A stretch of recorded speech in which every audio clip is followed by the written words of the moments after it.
An important part of being financially secure is being able to deal with the curveballs that life throws at really all of us, whether we're talking about a flat tire, a medical emergency, or the worst case scenario. We're going to help you become more resilient in the face of financial emergencies. To find out how you can start becoming more prepared today, just go to ChooseFI.com/prep. That's PREP, ChooseFI.com/prep.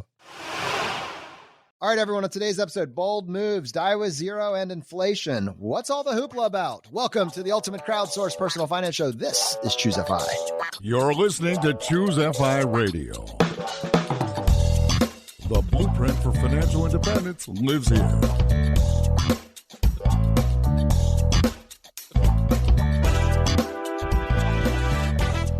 If you're looking to unlock the secrets to financial independence and early retirement, you're in the right place. Stay tuned and join a community of like-minded people who are getting off the hamster wheel and taking control of their lives in the pursuit of financial independence. ChooseFI, your home for financial independence online.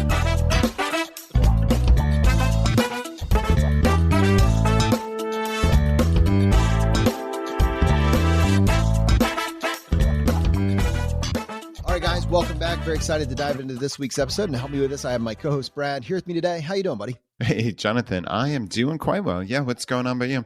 Well, probably the biggest thing is, and it's a little bit ironic or unironic. You know, I think about a month ago, we were doing an episode on cybersecurity. And this past week, I was the victim of a cyber attack, and specifically a ransomware attack. Really? Wow. Okay. So I've never met anybody who's actually been cyber attacked before. In real life. I know. Wow. I know. Because like you get those random emails like, we have taken over your email account. Like send us $400 in Bitcoin. It was like one of those. It was what we just finished a crypto episode as well. Wait, and I got, wow. Let me tell you this. I'm editing an audio file, just getting something ready for an upcoming podcast episode. And in front of me, suddenly I start seeing all my files, like a Windows folder starts the files are getting encrypted in front of me. And my server is just going nuts. It's going absolutely nuts. It's just working. All the hard drives are working. And I see this file called audio file, extension. So .mp3 .deadbolt. And I'm like, what the heck is deadbolt? What in the world is going on? And so I take a half step back and it's just mass encrypting blocks of my hard drive. And so I was like, you got to be kidding me. What is going on? So I noticed it, and I don't know, it's something like unplug the computer, turn it back on, get off the internet, figure out, and so it did not encrypt my entire hard drive, but it was a lot of files. A lot of files were encrypted. And sure enough, when I logged into my server, I had the exact ransom message screen that you're talking about saying, this isn't personal. Your server had a vulnerability and it has been encrypted. If you want to access this, if you want to unlock your files, you can send 0.03 Bitcoin, which at the time of the ransom attack was right around $1,000.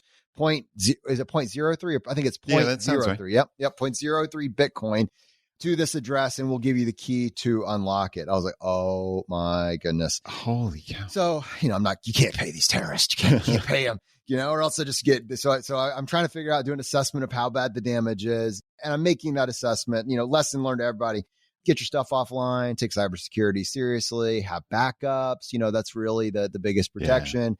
I mean, there was nothing overtly obvious that I had done wrong. It wasn't because I had gone to some webpage or I had run an extension file or, some sort of exe file or anything like that. It was just, I had a server that had a 0-day exploit apparently, and it was taken advantage of, and they ran a patch the next day, et cetera. But what I did learn is if I had turned off port forwarding on my router, which is what is it called? Yeah. Okay. This is actionable for people. It's called port forwarding. So UPnP, I think, is what it actually. Turn off UPnP on your router. Universal, I don't know what it stands for, but you can look it up. If you turn that off, it does limit these types of predators' abilities to get access to your computer system. So that's done going forward. And I'm implementing some sort of reserve backup offline system so that, I can prevent this type of thing in the future. There's a lot of these happening, man. There's a lot of these events happening, and they're happening in different ways, and they're targeting different industries. Remember when the Colonial gas pipeline got hit? Kronos, the time server, its payroll tracking server that got hit for all sorts of state organizations in December. Yeah, this is real. I mean, it's obviously happening. It's real. It's hitting hospitals. Hospitals are, and it's going through. There's actually a lot of things that are kind of interesting. So I tell you, when crypto took a nosedive last week, I was kind of hoping, well, maybe Bitcoin will go down to like 3,000 and then I could still pay my 0.03. Maybe it'll just go there for a couple of days and I'll buy some Bitcoin just to like pay them back at a fraction of the cost. That would suck me in. But anyways, it did not do that. Well, I'm sorry, man. That's got to be incredibly stressful. Holy cow. You feel like, it's you feel violated. Yeah. You really do. Like, you're coming into my house. You're doing this in my house. Anyways, you survive, shake it off. We're mostly good. But one thing that happened is I had a couple audiobook files that I had been planning on. I love listening to audiobooks, and I had some audiobooks that had been stored to listen to at a particular point in time, and those got encrypted and I couldn't listen to them anymore. And I remembered at this particular point, someone had told me you need to check out your library's audiobook collection that is now online, that you can access via online apps. Okay. I had heard that many times, but I had my own archive of audiobooks that I was planning on just listening to on my own time, ones I'd had for years in some cases. And so I had never like come to the end of my queue and like was doing that. But yeah, they're all gone. So I checked out, in this case, the app that was recommended to me was Hoopla, Hoopla. There might be another one, but I know this is the one I checked out specifically. Connected it to our Henrico library system. Dude, talk about a blessing in disguise, because I don't know if this hadn't happened, if I would have done that. It is amazing the amount of online digital content, audiobooks, ebooks, comics, these types of things that are available on your phone. Huh. That's amazing. So my first thought goes to, wouldn't it be ironic if you actually saved more in audiobook future purchases by using Hoopla than the $1,000 in ransom you have to pay? Absolutely. I mean, just go to iTunes, what this used to be back in the day, but now you could go to Hoopla and you just got access to, literally tens of thousands of audiobooks. We try to limit how much TV time our kids have. We just, we watch a couple things on the weekend, that sort of thing. And, we have them, they're at home a lot being young kids. And one of the things that we've always wanted to do is be able to have them listen to like books on tape. No one has tapes anymore. So we thought it was CDs, and you go to the library and they would have some CDs that you could bring home. And they even had some clever little MP3, like single units that would have one audiobook, but you could see the collection was a little bit neglected and probably wasn't being utilized to a full extent. But I didn't realize that's because they had upgraded the system by 10,000%. And there were hundreds and hundreds of children's audiobooks as well. And they're right there on your phone. I was totally blown away. Blessing in disguise. Library is crushing it with this system. Wow. That is really, really cool. So yeah, I know I've used our library. They have an app called Overdrive, which I'm like 99% sure enables you to take out ebooks. And I know it's really, really easy to do. And I remember, so our buddy Chris Hutchins, who's been on the show a bunch of times and has the podcast All the Hacks, one of his little hacks was an extension. I think it's just a Chrome browser extension it's literally called Library Extension. So you just Google Library Extension. It's as simple as that. And you install it, and it kind of like lays over Amazon in a sense. And like when you search for a book and you're on the Amazon page for that book, it shows you if it's available at your local library or not. Literally, if it's available, if it's not checked out, or if they have copies available in whatever format. So that's actually a really cool extension. So yeah, there's definitely ways to get both physical books, obviously, like you said, the audiobooks, the ebooks through Overdrive. And I think there are a couple of apps that every library system can kind of choose between. So your mileage may vary, certainly depending on where you live and what library you're using. But yeah, Jonathan, we've talked for 5 years, right? I think our quote is ChooseFI, friends of the library. Friends of the library. Right? Friends of the library. You walk into the library and like, do you even know what a friend of the library I am right now? Like, that's It's me. But no, seriously, we probably save, certainly many hundreds of dollars a year, if not into the 4 figures every single year by using the library. It is the easiest just life hack. I almost hate to call it that, but like it truly is. It's books and now audiobooks, ebooks at your fingertips. And yeah, it was cool. I got a email recently and replied to one of my 5-weekly emails from Lily. And she said, my 1% better is setting aside at least 30 minutes of time for reading before bed. I used to be so into reading, but have gotten behind on the habit. Setting aside time to relax without technology will hopefully help me sleep better and grow through the books I'm reading. And P.S., the library has been a way for me to find books and save money. So it was really cool. I literally just got this email in the last 48 hours. I just dug it up while we were talking. But Lily's email really appealed to me personally, because I think, if you ask me, Jonathan, what is your favorite thing, for me, what is your favorite thing to do in the world? I think at or near the top of the list would be reading. I know it sounds lame, but not lame, but you know what I mean? Like that is truly where I find joy, just curling up with a good book. I love it. And I looked last year, last calendar year, I think I read certainly fewer than 10 books. And I think it was far fewer. And that's really not good, because again, in my head, I internalize myself as a reader, right? And to read 5 to 10 books in a year is pretty terrible. Yeah, it's not great. It's not great. Your identity is not lining up with your action. No, it's really, really not. It's really not. Yeah, it's funny. That's it. It kind of ties into something lining up with your action. Dominic Cortuccio, when we had him on recently, right? So it was episode 355, so just about 2 months ago, and he was talking about bold moves. So it was the end of 2021, going into 2022, and trying to find what are those bold moves that you could take? What would really light you up? And I have to say, Jonathan, in my kind of anxious way, it actually really stressed me out trying to come up with a bold move. I know that sounds weird, but I kept going back and forth, is this bold enough? Is this good enough? Is it going to be too easy? Is it going to be too hard? So it paralyzed me. I thought about it for a long time, and I have a couple things that I finally wound up hitting on, because it doesn't have to be one bold move. It can be a couple. What's interesting is I'm in a mastermind group with Dominic and a bunch of other guys, and we had an immersion this past weekend. And, I mentioned how I was having this anxiety from coming up with these bold moves. And one of the guys kind of came up with the suggestion of what if your bold move was to be okay doing nothing? To set time aside just for yourself, where you don't feel like you have to accomplish something, or you have to be productive, or you have to be learning, or you have to be doing whatever. And it was a cool rethink on again, I keep thinking in my head, bold move means something just grand. It has to be something phenomenal, go climb a mountain or deadlift 500 pounds or do something crazy. But what if for me, that bold move is just allowing myself to be, allowing myself to go back to things that I love, listening to music, reading books, relaxing, just doing nothing, watching TV even, right? And just being okay with that.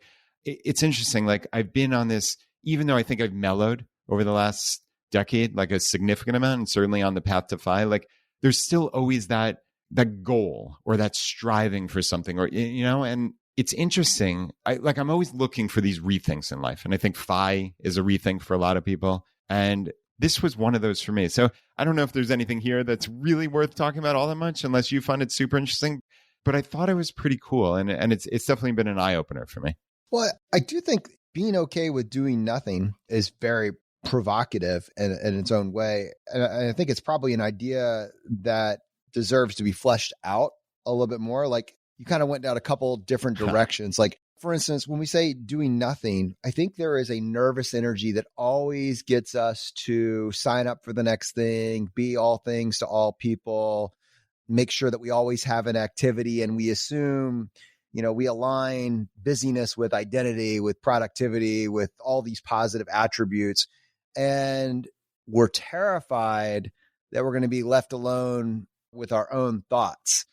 And so you can go in a couple different directions. I suspect that most of us, and I'm not saying that you were saying this, but just as you're kind of simmering on these ideas and figuring out, really funneling, what does being okay doing nothing actually look like? I suspect if most of us came to the conclusion, I'm just going to give myself permission to finish the Netflix catalog, you're going to come to the end of that and not really feel like that was a bold move at the end of it. But conversely, if you're saying, really, this is more about finding a center and not getting my identity from all of these external activities that I've been filling up my day with for so long, now it does start to feel like a lot more of a bold move. It's getting more through doing less.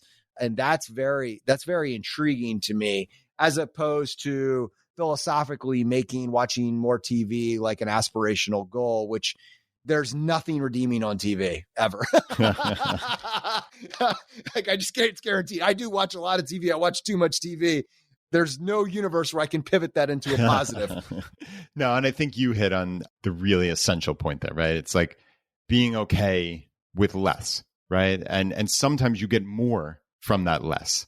And I'm glad that you were able to crystallize that in a way that I really couldn't, because clearly I wasn't saying the aspirational goal was to watch more TV. Man, HBO has that old show Fringe, and they got 6 seasons of it. And if I can finish it and see how they completed the pattern, bomb on through it. But I think even in my FI life, and I think it's really important, and that's why I'm glad we are spending a couple extra minutes. And it's like a lot of us, we're hard on ourselves. And sometimes unduly hard on ourselves. And I conceptualize my life as fairly low stress, the actual framework of my life. But yet I'm probably more stressed internally than I'd like to be.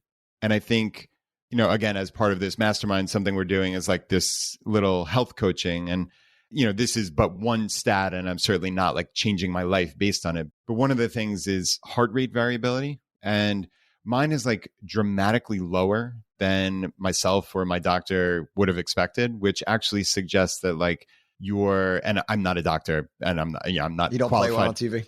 Yeah, do not even play one on the radio, but I'm not qualified to really go into why. But evidently a very low heart rate variability suggests that you're in a sympathetic nervous system state, which is more of the fight or flight state, more often than you would like to be or should be. So actually a high HRV is preferable. In theory, obviously consult your doctor. So part of my changes are just trying to be more easygoing, trying to not be as reactive. I think I have some tendencies to react to things. I think I have an order of how the world works. And when things diverge from that, it piques my attention. And sometimes needlessly so. And you're shaking your head here in the background. I was just thinking if that is an underlying characteristic of how you react to your state, I have this idea of how the world is supposed to work. Nothing in the world is working the way it's supposed to, the last 2 years. Imagine the implications for a person whose anxiety levels directly correlated to the world following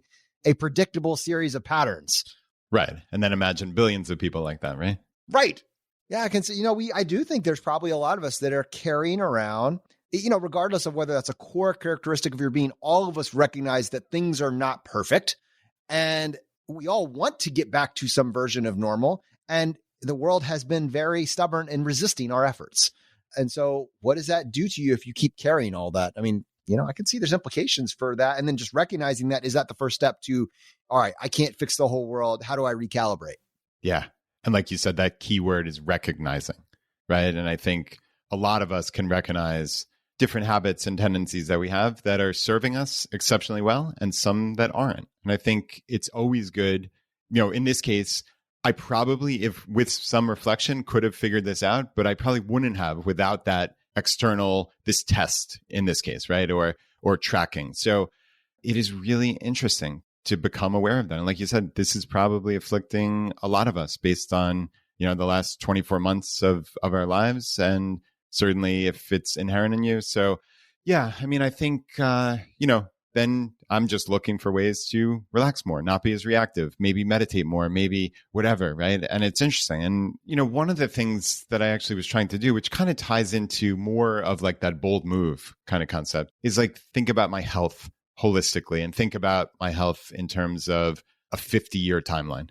We've talked about the podcast that I really enjoy, which is Peter Attia's Drive. And he talks about, as he calls it, the centenarian Olympics. So it's what are the things that I want to do when I'm 100? And how do I work back from there? So it's when I'm 100, I want to be able to pick up my great grandkids. So what does that look like today? That means being able to take a kettlebell or a dumbbell and do a front squat with it. Or I want to be able to lift a bag into an overhead compartment on an airplane when I'm 92 instead of needing help. Okay, what does that look like at 92?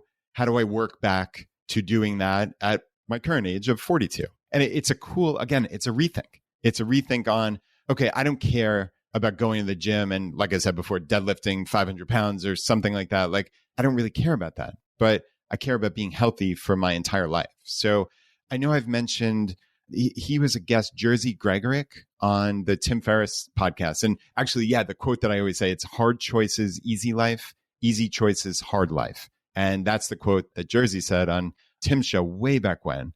And Jersey and his wife, Aniela, have a really cool program for like health and mobility called The Happy Body. And it's funny because I bought the book like 4 years ago, literally 4 years ago. I have like the Amazon receipt and it sat in my closet. And as part of this bold move, long-term improvement, centenarian Olympics, I was like, you know what? I'm going to take that book out and I'm going to take action on this. And that for me meant, okay, rereading the book, but then going to Jersey's website and seeing if he had classes or personal training or something. And it wound up that there was, they call it the Happy Body Mentors. So it's people he's trained throughout the country that offer training for this. And there was nobody here in Richmond, but there's a woman in Toronto who's doing Zoom classes. Oh, wow. So Jonathan, I kid you not, the last like 3 weeks, every morning at 6:45 a.m., I've gotten up and taken a 1 hour long Zoom class with 5 or 10 people in Toronto. Basically, Wow. they're all up there. They happen to be on Zoom. And it's cool because this program really appeals to my soul in the sense that it's like, it's a long-term thing. It's about like just getting a little bit more flexible. It's basically about having like full body flexibility in your joints and such, and, you know, being able to move perfectly. And like, I have limitations, you know, I have shoulder limitations, I have back limitations, et cetera. And like, it's really neat to be able to work just little piece by little piece over months and years, because this is not going to be, I'm going to be perfectly flexible next month. It's going to be maybe 3 or 5 years from now. And that's kind of cool. This speaks to me on a couple of levels. One is the concept of a body in motion stays in motion, right? And I've noticed I'm 37 now, or I'm going to be 37, you know, the years blend together, right? But I'm in my late 30s. Yeah. And I have noticed like a marked decrease in just everything, in output, right? In general output. And so this idea of, you're still young, dude. What about 72? You're twice as old as you are now. What about 90s? What does that look like? Well, at the current rate, I'm on a trend line to zero. And and it's not a depressing thing. It's just a realization. You got to stay in motion. My neighbor posted just a repost on Facebook. This person put together the results from the study. It was an extensive study in the United States, and it found that the most productive age in human life is between 60 and 70 years of age. Now, the source for this was a study. It was posted in the New England Journal of Medicine in 2018. The second most productive stage of human beings is from 70 to 80 years old. The third most productive stage is from 50 to 60 years old.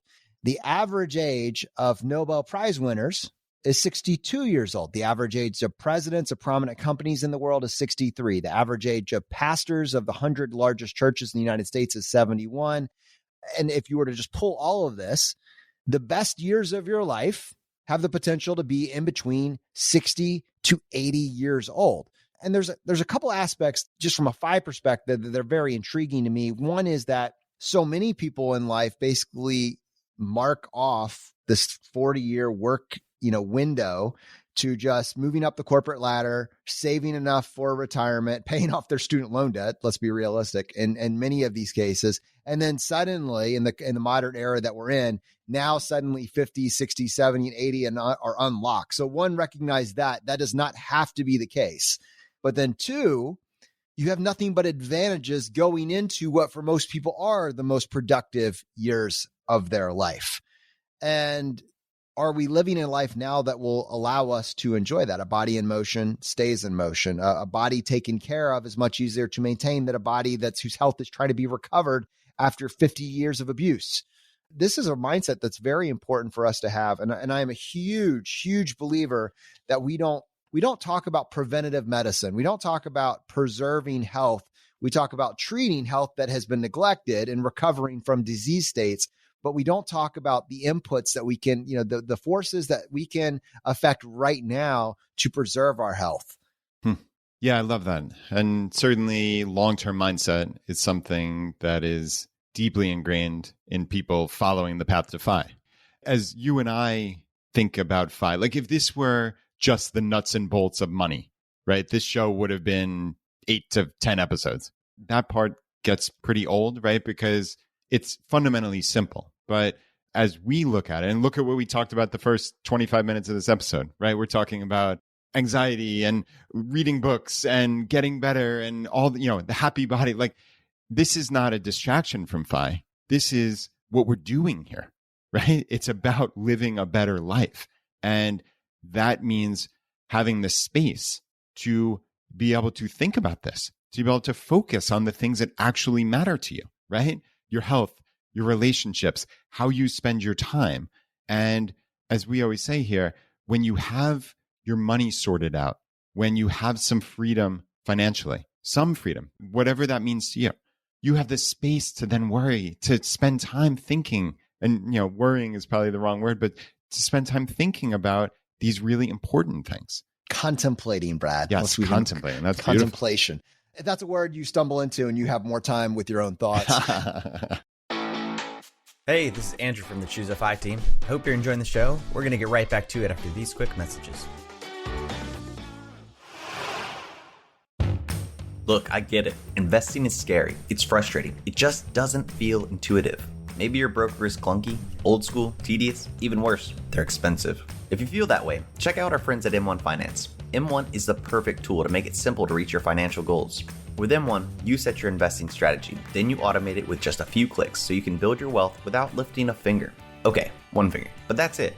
It's no wonder Investopedia rated M1 best for sophisticated investors and low-cost investing in 2021. Even better, M1 is my personal favorite investing app. To top it all off, it's commission-free. Join hundreds of thousands of investors who trust M1 with over $5 billion in assets by going to m1finance.com/ChooseFI. For a limited time, you can also earn up to $500 when you switch to an M1 account. Terms and conditions apply. To get started, go to m1finance.com/ChooseFI. That's m1finance.com/ChooseFI. All right, so you've heard us talk about the books that ChooseFI Publishing has released over the last year. There's ChooseFI, Your Blueprint to Financial Independence, The Golden Albatross, How to Determine If Your Pension is Worth It, and Raising Your Money Savvy Family for Next Generation Financial Independence. These books are incredible. We've spoken with all the authors, and I think they add a ton of value, both as a present, frankly, for people who just might not be interested in podcasts. They might not read blogs, or for yourself. Right now, we're actually offering the ebooks in a bundle on our website. How it's working is we're offering all three of these for a 25% discount. Or if you're looking for just two of them, a 20% discount off the already low ebook price. So head to ChooseFI.com/ebooks, and that'll take you to the page with all the different options, and enjoy the books. I think they really will add a lot of value to your life. We just gave ourselves a pat on the back that's saying, what opportunities do we have because we're able to really reclaim potentially decades of our life. But the trap on the other side is because we get so focused, as we understand the rules of money. We understand the power of compound interest. We understand the power of getting that snowball working for us quickly and the implications that has over long periods of time. Even when we understand those rules, can we go too far? Do we, in fact, need to be rescued from oversaving and underliving? I mean, I think that's the balancing act for this entire conversation. Yeah, no, spot on. And it's funny, actually, that you bring that up, because one of the few books that I did read last year was called Die with Zero. Okay, this is J.L. Collins recommended it to me. So the author is Bill Perkins. And so Die with Zero. And when you originally hear something like that and it's about money, my FI brain says like, oh, beware. This is not sounds like they used a 5% rule. Right. And that didn't work at all. But no, so I was a little wary of it, but our good friend JL recommended it. And I really enjoyed the concept of the book. And I think like a lot of books, there was some repetition in it, but the beauty of this book was just, again, that little rethink. So, Jonathan, it's interesting that, you brought up, I guess, this post that you found about the New England Journal of Medicine saying, your most productive years are X, 60 to 80. And, I don't know, obviously, what the term productive is, but I think that's very accurate that we can have wonderful years, from 60 to 80, certainly if you keep your health up and et cetera. But the thesis in this book, Die with Zero, was maybe rethinking how you spend your money and the timeline with which you spend your money. So he was arguing, and this is super, super high level, but in essence, maybe moving up some of that spending to, depending on your life circumstances, to times and years and with people that you might not have the ability to spend that time with again. So, for those of us with kids, I think that rings very true. And, Jonathan, we've talked about the Wait But Why article called The Tail End. And, for anybody out there, if you're looking for a very sobering article, that is case in point number one. And I think, from memory, I think it was something like, by the time your child is 18 and they graduate from high school, they would have spent somewhere on the order, I forget if it was 90 or 95% of all the time they'll ever spend with you by 18. 90 to 95%, right? I mean, that is incredible. And I know myself with having a teenager, like, these years are short. We've got 4.5 more years left. And I think what Perkins was saying was, sure, it's great to save. And, I think he is intuitively a FI person. And that came through pretty clearly in the first couple chapters. But, maybe instead of saving those extra couple $1,000s, maybe you take that extra trip, or maybe you do that adventure with your kid or your family or whoever, right? This is not solely limited to people with kids, obviously, but maybe you do that, and you do that when you can, and that might mean you're in your 40s or 50s and your child is 13, 15, 17, whatever it is. But how can you get the most enjoyment out of that money when it's actually best spent, as opposed to, for so many people, and again, we're not arguing this, but for so many people, their 70s and 80s, when they've saved this money for, they're not in the health to use it or to travel. And it's to some extent wasted. And that was very appealing to me. Just that little rethink. Like, if I just got that one page out of it, that alone was worth reading that book for.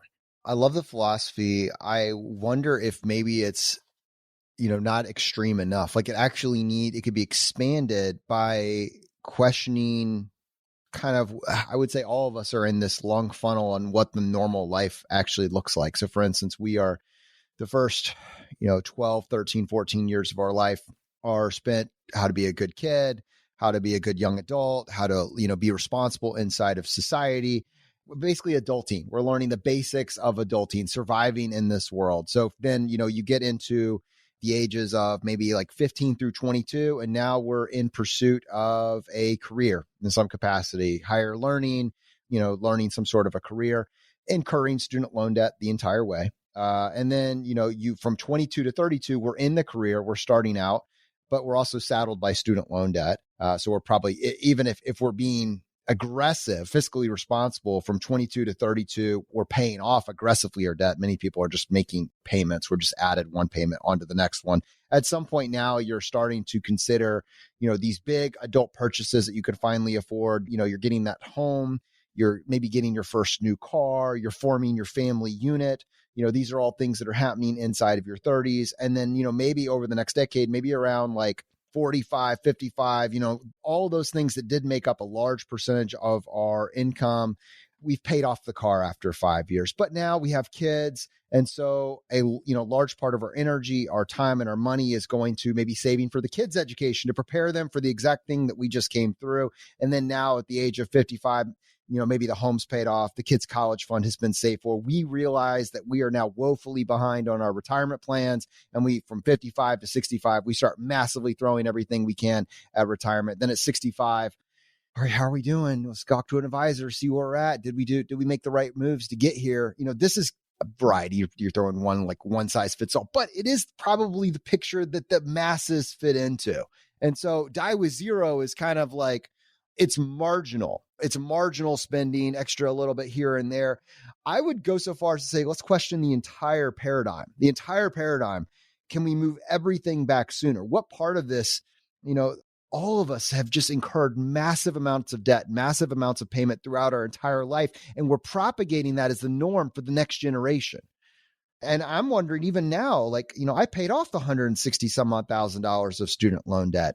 And I had the car and the car payments and paid off all the cars. And I've done all that. And I'm in my mid-30s and I've pulled it all forward. But I'm like, would I want my kids to do it exactly that way? Is it exactly necessary? What would a life look like without any debt ever? Like a life without debt. Would that even be possible? And so Die with Zero is an appealing rethink in some degree to like live more now.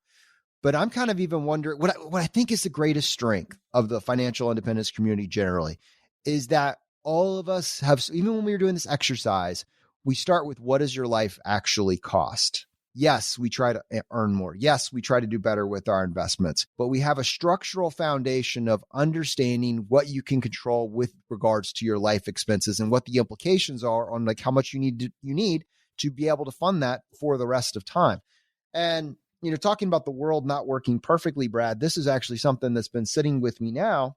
We're in an inflationary environment. To what degree and for how long, people can argue. But I think it was pretty obvious to most of us that we were going to be going into inflation. It was going to be lasting a while. Even while they were saying transitory, I was like, I don't know how you unwind it. I don't know what you're going to do. Like in the 1980s, they unwound it by raising the interest rates to like 15 to 18%. When we had those crazy interest rates, you had, what's his name, Paul Volcker, whoever the head of the Fed was at the time. They like came in and they raised interest rates through the roof. And we had, how do you raise interest rates to 15% on $30 trillion of debt? You can't even raise it to 1%. You know what I mean? So like, that's just a reality is for some period of time, whatever that is, we are in some sort of inflationary environment. And I think the superpower that the financial independence community has is that we started with how much does our life actually cost in controlling those expenses, as opposed to an entire parallel community that says you can always earn more. You can always earn more.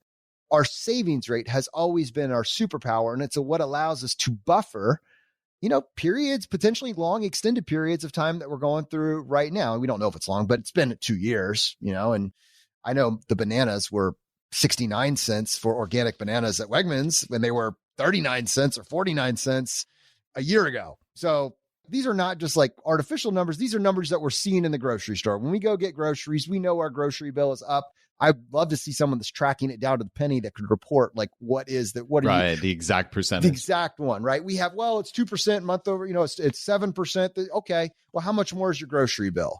How much has your rent gone up? How much has the cost of your life actually gone up? If we are able to control our core expenses, our personal inflation rate has the potential to be less than the populace inflation rate at large. When you can control what your core expenses are, you have more control over the inflation rate that you experience than society at large does. But it does not mean that you are bulletproof from it. And I personally have been watching this inflation trend and saying, all right, if this is going to be something that's going to be more prevalent, if this is something, if we see 7% inflation, year over the year for the next several years, what would that mean in terms of how I go about planning out our personal life, and how we handle our finances going forward? I'm just curious. I'll give you some additional thoughts on that, but if that's something that you've had any thoughts on. Yeah, I personally haven't put any plans into place about how inflation is going to impact our own financial life, but I think we all need to be aware of it, right? As you said, it's very clear that inflation is here. For how long and to what extent, that's very hard to say right now. But just like always, we are long-term thinkers and we try to stay ahead of trends. So regardless, good, bad, or indifferent, right? Whatever those trends may be, you need to stay ahead of it. And I think something you said in there was something that really appeals to me is the control what you can control. And I think that's something that we always talk about. We talk about with your expenses, we talk about with your taxes, things that you are able to impact. That feels pretty good. And, clearly, like you said very quickly in passing there, obviously, there's two sides of the equation, right? There's the expense side, there's the income side.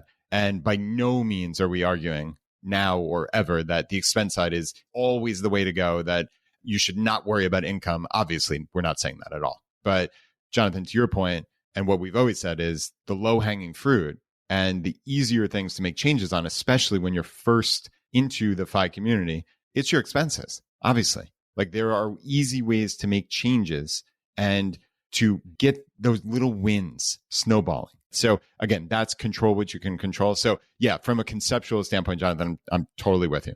So what has this meant for us practically? The one thing that I have had a slight rethink on that I think my wife and I are going to be making some moves on, which might be a little bit controversial. I'm interested to see the feedback, is that we are going to start paying more on our home. We're going to start paying down our home early. So the extra principal payments? We're going to start making extra principal payments on our home. And part of my thought around this was you can't guarantee savings in like a savings account, et cetera. Like it's, Global Bank is like 0.0001% savings rate.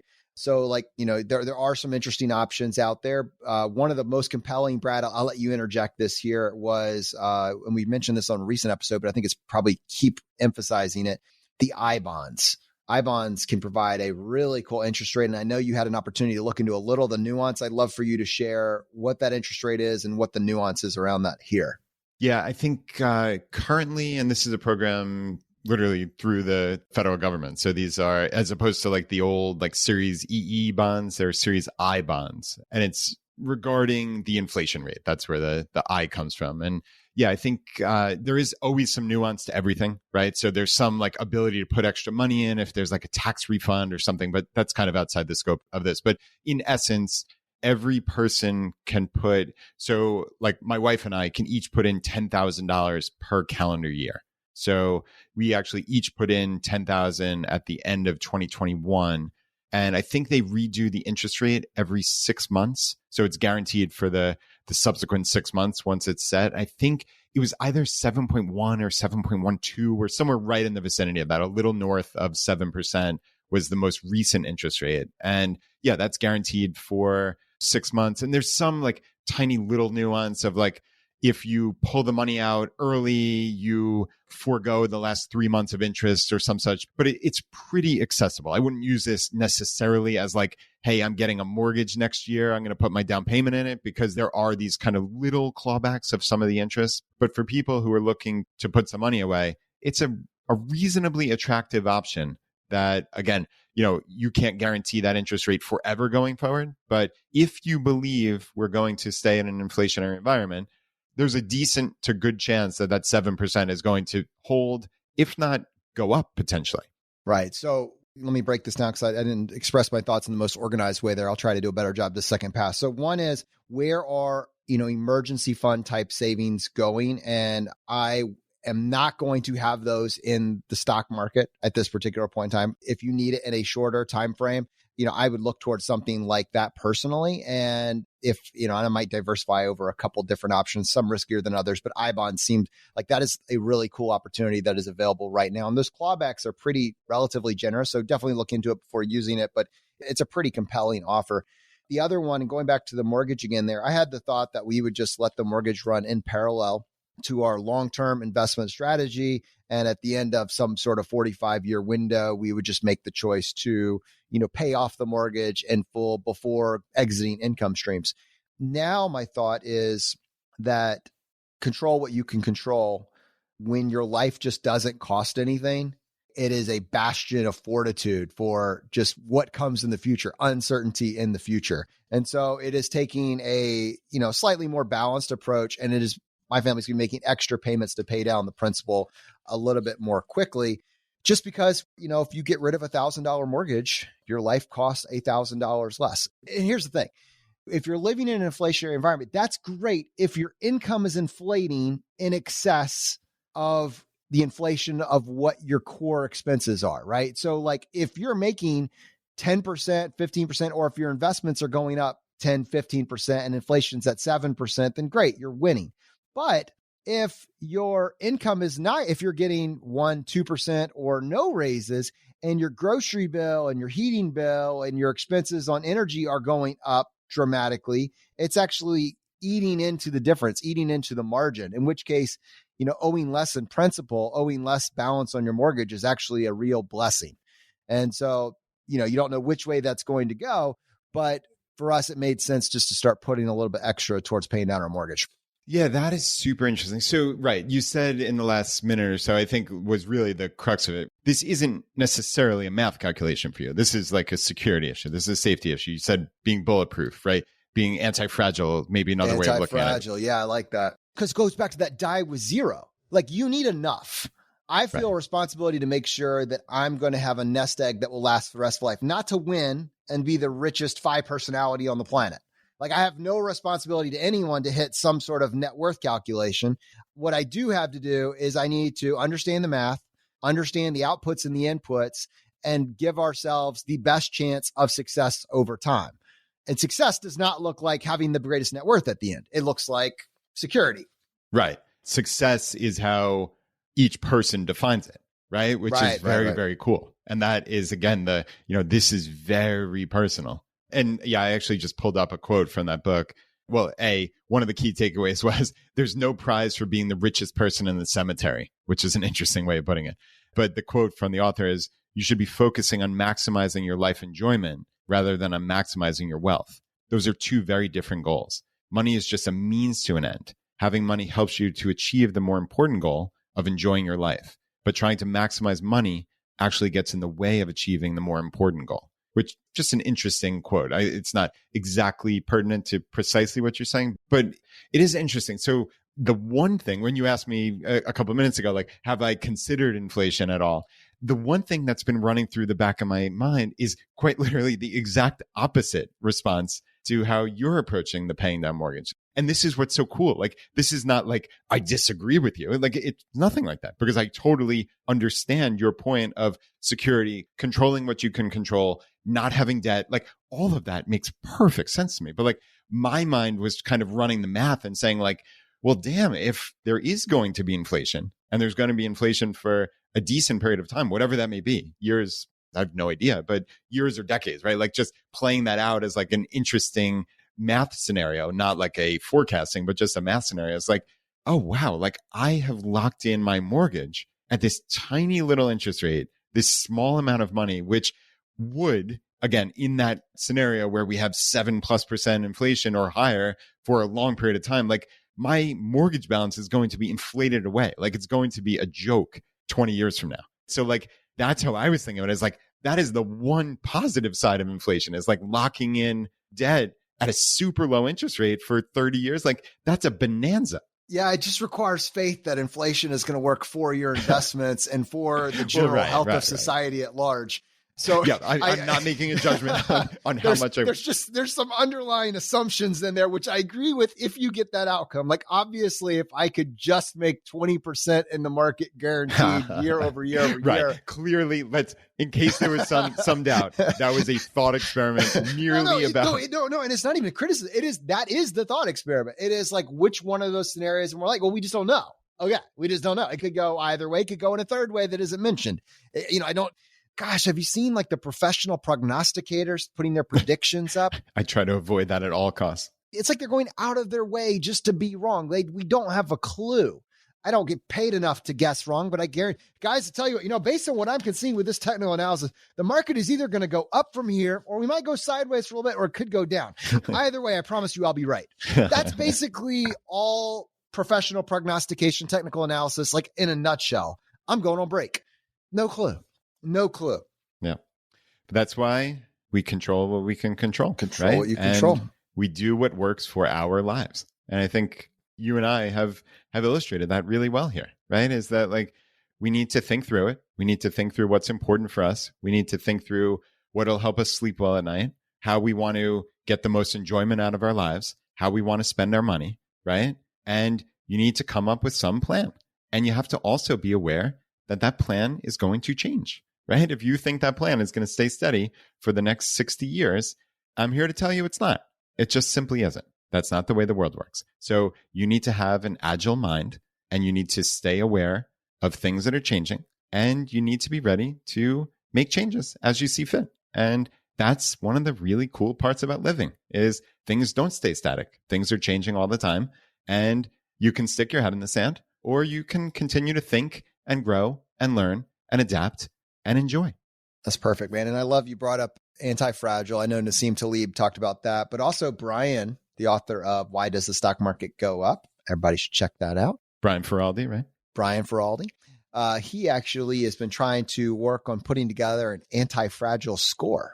So you kind of take this checklist and apply it to your own life and see where you stand. So Brad, we should probably get him on the show, maybe see if he can help us flesh that out and bring that to the audience. But I think the concept is valid. What can you control? Is your life spinning out of control? What would it look like to each day grab a little bit of that control back? And what methods are at your disposal? What do you actually have control over? Can you control your expenses? Do you know how much your life costs? Can we control our income? Can we increase our income? Can we optimize our investments? Can we recognize the trends and realities of the world around us and position ourselves to provide ourselves and our families the most anti-fragile scenario possible? Brad, I would love to encourage people to send in their questions or maybe their comments on how they're, handling anti-fragility in their own life. How can they do that? Yeah, well, we actually just set up a new email address for questions specifically. So ask at ChooseFI.com. So people can always send in questions there. Or a real easy way actually to just get direct to me is if you sign up for my FI weekly newsletter, which comes out every Tuesday, you can go to ChooseFI.com/subscribe.